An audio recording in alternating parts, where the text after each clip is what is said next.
vim aqui com a modelagem, né? Vamos ver ali no 3D como é que tá. Eu criei esses dois edifícios, porque eu quero mostrar um pouco, né, a relação entre eles, enfim.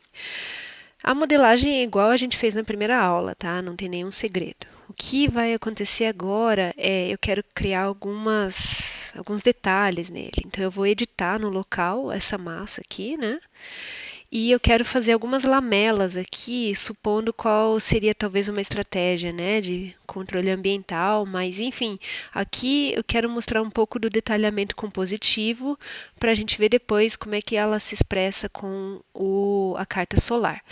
Tá, então já editando aqui a massa, eu vou definir aqui essa face aqui, né? Esse é o plano de referência que eu vou trabalhar. Vou criar aqui uma estrutura de mais ou menos bem pequena na real, né? Porque ela não tem outra funcionalidade a princípio. Vai ficar mais ou menos assim, vai uns 80 centímetros por 20. E agora eu vou selecionar ela e puxar a forma sólida aqui para baixo, né? Vamos lá.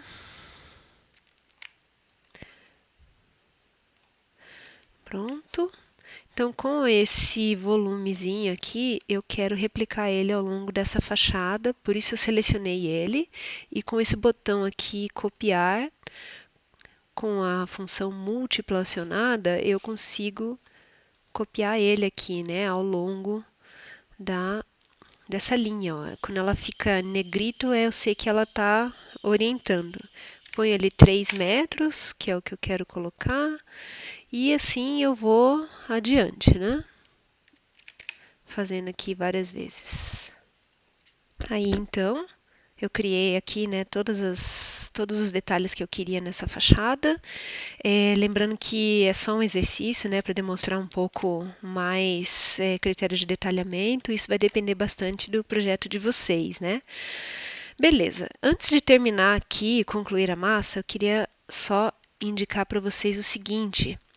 Ela tá sem nenhum material, tá? Então, o que que eu quero fazer aqui? Eu quero colocar um material, nesse momento sem muito critério, eu só quero que ela não fique transparente. Então, eu selecionei ela inteira porque ela permite criar material para cada volume que compõe ela, né? Isso é importante notar, que não é ela, enfim, né? Ela pode ser composta. Aqui, então, selecionei toda ela e no material aqui que abre nessa aba de propriedades, nesses 3 pontinhos, eu quero selecionar concreto. Esses materiais já vêm aqui no Revit, tá? E a gente pode criar novos materiais também. Beleza, concluí a massa, né? Ó, dá para ver, ó, essa aqui ela tá sólida, as outras estão transparentes também, né? O objetivo é deixar com que elas fiquem com material, porque aí eu consigo atribuir luz e sombra, né? Se elas continuarem transparentes, a gente não vai conseguir ver a relação. Ok? Aqui também.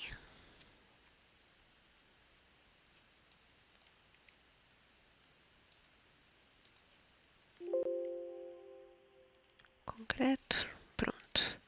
Tá. Então, temos os edifícios que compõem o projeto e o que eu queria mostrar do entorno. Aqui eu já importei um CAD com o entorno desenhado e o bacana é a gente também fazer o estudo da relação, da interferência do entorno, né? No nosso caso, essa localização do projeto estava numa região bem plana. Então, essa aqui é a região, né, que ele se localiza. Fora esse prédio aqui, que na verdade no nosso exercício não existe, a maioria aqui do entorno é plano. O que que eu queria mostrar para vocês aqui no Google Earth? Não é no Google Maps, tá? E não é no aplicativo do Earth, no web, é earth.google.com, uma coisa que eu vi num vídeo, eu acho que é legal mostrar. Aqui no canto, ó, ele mostra qual é a altitude do ponto que você coloca o mouse. Então, por exemplo, aqui ele está no ponto 905.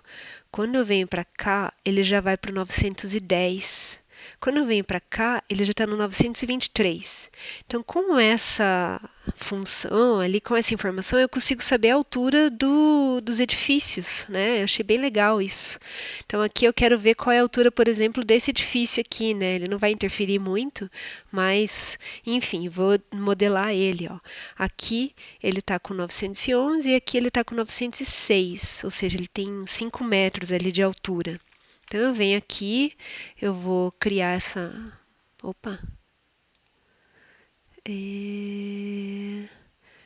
Massa no local. Vou colocar aqui entorno 1. Vou fazer ele aqui, né, conforme está desenhado. E subir a altura dele ali de 5 metros. E já colocar um material para ele. Ele não vai interferir muito, mas a gente pode trabalhar com exercício de projeção futura, né? Com o entorno imediato ali. Vamos trabalhar então com a localização do projeto. A gente vem aqui em gerenciar e aqui na localização eu vou dizer qual é o endereço, né, do projeto. Aqui eu vou escolher Rua Fernando Amaro. Ele já sabe aqui, né? Mas enfim, dá para buscar como se fosse no Google Maps ou no Bing. Aqui, então, é o endereço que a gente tinha trabalhado no semestre passado. Eu vou dar um OK. Pronto. E com isso, ele já habilita aqui para mim algumas funções. Ele habilita o caminho do sol. Eu vou ativar o caminho do sol aqui, ó. E aí eu vou pedir para ele usar a localização, data e hora do projeto que foram especificados. Pronto, temos o sol, abemos sol.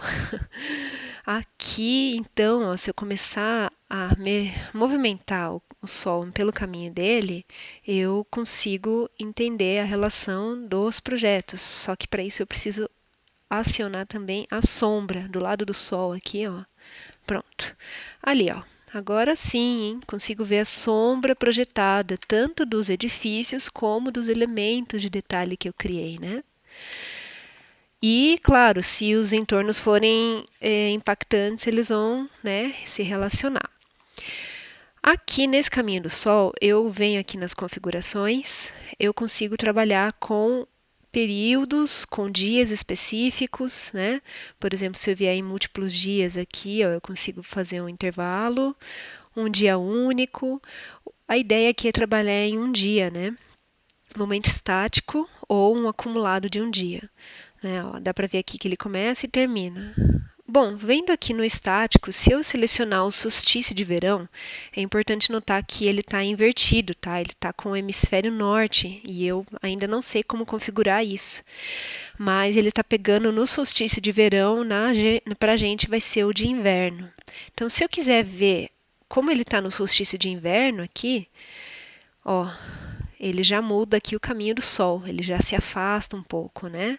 Então, aqui eu já consigo ver inclusive que a sombra projetada é maior. É uma ferramenta ótima aqui, né, para a gente entender a relação dos edifícios. Então, vocês vão usar bastante esse caminho solar. E a outra ferramenta que a gente pode usar também para entender a interferência solar é com relação ao calor, né, e à potência do Sol. Para isso, a gente precisa instalar rapidamente um plugin que não vem padrão aqui no Revit, que é o Insight, tá? Então, para isso, é aqui nesse site, nesse link que eu vou compartilhar. Vocês podem baixar conforme o Revit, a versão do Revit que vocês tenham instalado aí no computador. Eu já baixei o meu no 2019, ele simplesmente fez esse download aqui, daí eu só tirei ele do zip e pedi para rodar. Aí eu fechei, abri o Revit e ele já estava lá. Então aqui no analisar, é aqui que ele fica, ó, é esse pacote aqui. E o que eu quero mostrar é esse solar. Essa ferramenta aqui, então ela vai fazer a mesma pergunta, né? Ela fala que está fora do local, está muito longe, só que eu quero usar as informações existentes, mesmo que não sejam as mais acuradas, né? Porque aí ela está mais próxima da realidade desse endereço. Aqui, essa ferramenta, ela vai trabalhar com o uso de massas também, e eu tenho que selecionar qual é o que eu quero analisar.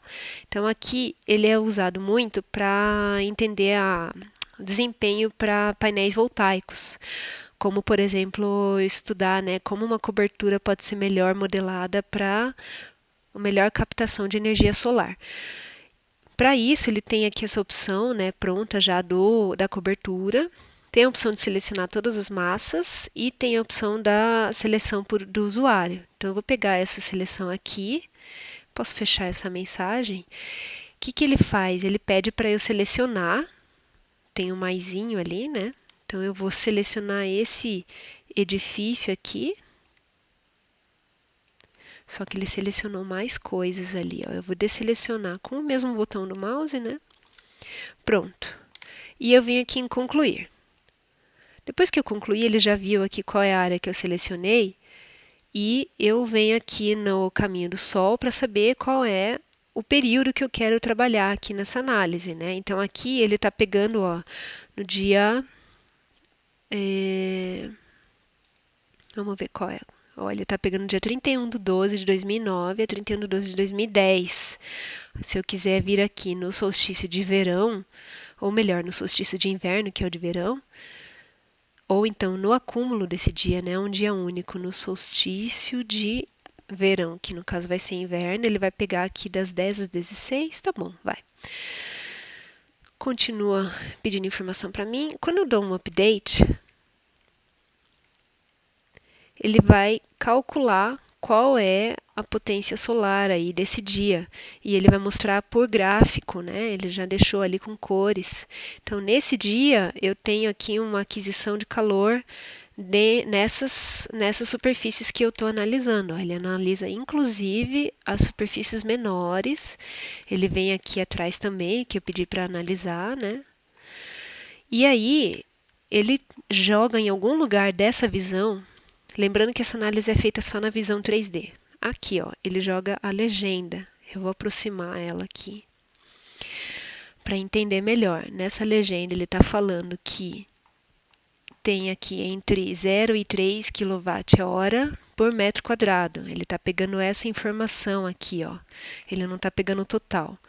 Se eu quiser mexer um pouco nessa legenda, eu posso trabalhar aqui com watt-hora, aí ele já deixa um valor cheio, né? E eu posso trabalhar também com outras variações. Eu acho que eu já fiz um teste aqui nessa, isso. Ela mostra aqui, ó, nessa Solar Analysis Daily, 2 kWh. Pronto. Ele mostra aqui num gradiente de cor um pouco mais fácil de interpretar quais são as áreas que eu mais recebo calor e as áreas que eu menos recebo calor. Então, além de uso para finalidade de painéis fotovoltaicos, que a gente acaba não trabalhando muito na arquitetura, é bacana ver e diferenciar quais são as superfícies que mais recebem calor e menos recebem calor, né? Então dá para fazer uma análise assim, fachada por fachada, a fim de saber, poxa, qual é a fachada que vai estar mais pronta para receber cômodos que precisam de mais calor e menos, né? Assim por diante. E dá para fazer um método comparativo. Ah, será que é a fachada sul? Será que é a fachada oeste? Ah, será que essa fachada está recebendo muito calor e eu preciso de um outro aspecto compositivo para proteger ela, né? Então é bem legal isso como outra ferramenta aí de análise, né? Tanto a gente tem análise então de luz e sombra, né? De iluminação e a gente tem análise de excesso de calor. Deixa eu ver se eu cumpri aqui todas as etapas. Foi isso. Então, gente, por hoje é só e espero que estejam aproveitando aí e que essas informações sejam úteis aí para o processo compositivo de vocês. Em breve trago mais aulas. Muito obrigada e qualquer dúvida mandem aí que a gente vai se falando. Tchau, tchau.